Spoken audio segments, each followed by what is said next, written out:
Hello, Erin from Morehouse Farm with today's knitting tip, which is how to do the Turkish cast-on. It's a fantastic cast-on when you need to knit in both directions from the same cast-on, like if you're doing a toe-up sock, or these Grown Together Mittens, which are designed by Viekman, and you cast on the thumb and then knit in both directions up the side. Beautiful mittens in progress for our March 2020 knit-along. Check it out at morehousefarm.com/knit-alongs/grown together. We're going to get started with really long circular needles for magic loop, and you can do this on double pointeds if you like. Either which way, you're going to start with a slip knot. If you need a refresher on how to do that, go to our tutorials page. I'm putting the link in here right now so that you can check that out, get a little quick refresher.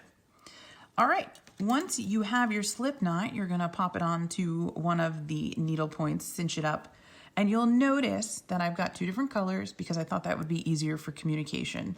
That means they're different sizes in this particular set, so go with whatever your pattern tells you for the needle size you need. And if they happen to be different, like in our crossed heart scarf, that can make a really cool pattern as well.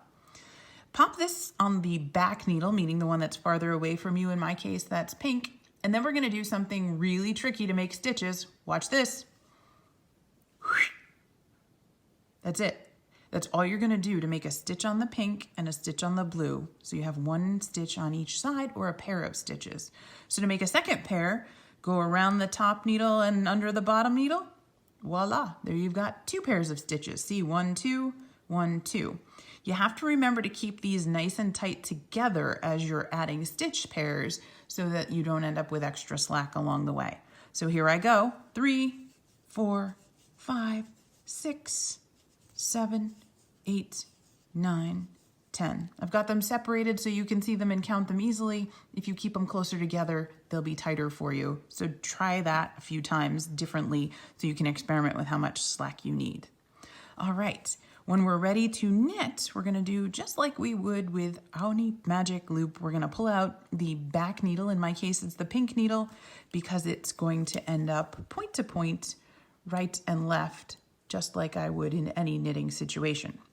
So I'm going to start to knit these stitches that are on the blue needle. And the thing I need to be aware of here is that I need to put the needle in the hole that's created. See how there's a left leg and a right leg of the stitch, and my left leg happens to be forward here? That's why I think it's so important when we learn knitting that we talk about right leg and left leg, not front and back, because your knitting style, or your cast on in this case, is going to influence where that leg is positioned. And we need to put the needle through the hole that's created, because look what happens if we don't. If we insist on the front leg, we're going to twist that stitch and we're going to end up with a pattern that we didn't intend. Okay, now this first one, we're going through the hole created on the stitch. We're going to wrap the yarn around and pull it through. And that one's a little bit awkward because we need it to anchor on something, but we just got that. Okay, and now we're going to continue on. All right, knit this stitch, 2, 3, 4, 5. Now, just so that you can see, I'm going to knit the next couple through the front leg, right, which is twisting the stitch. And you can already see it's tighter and it's crossing one leg of the yarn over the other. You're going to end up with a little different pattern than you intended if you don't pay attention to where that loop is. See how these are nice and smooth? These are looking a little bit funkier. We'll keep on going in that pattern just so that you can see when we come back to them. Now, when I've gotten to the end of my pink needle, or the first one I'm knitting with, I'm just going to pull the work onto the shaft. So I'm doing that by pulling on the cord, and then I'm going to point them both to the right so that I can continue on going. I want to make sure my tail is out of the way. And I see that my work was last on my pink needle, so now I need to knit the stitches on my blue needle. So I'm going to pull the pink out. Okay, and then I'm going to continue knitting on the blue. See how they're already crisscrossed all over the place? That's the ones that I was twisting. So I'm going to do my best now to put the needle through the hole that is created, right, without twisting it, in order to keep that going smoothly.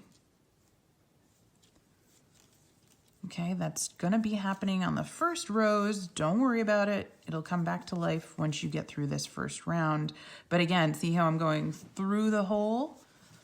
I am not crossing that stitch. I am not grabbing a front leg or a back leg. I'm just knitting through the hole. Okay, that was the end of the first round. And see how these guys, the ones that I knit last on the first side, are now crossed over versus the ones that I knit through the hole are nice and smooth. Want to keep an eye on that. Okay, here we go. We're going to continue on. I'm pulling the cords. Oops, and if it's loose like this, they will slide down around, so keep an eye on that. We'll turn the work back pointing towards our right side and notice that the work came off of our pink, so we need to knit the ones on the blue out and around. Here we go. And we are going to continue to knit. And notice, because I've actually knit around now, that my stitches have repositioned themselves. My front leg is now my right leg, so I can continue knitting just as I always expected.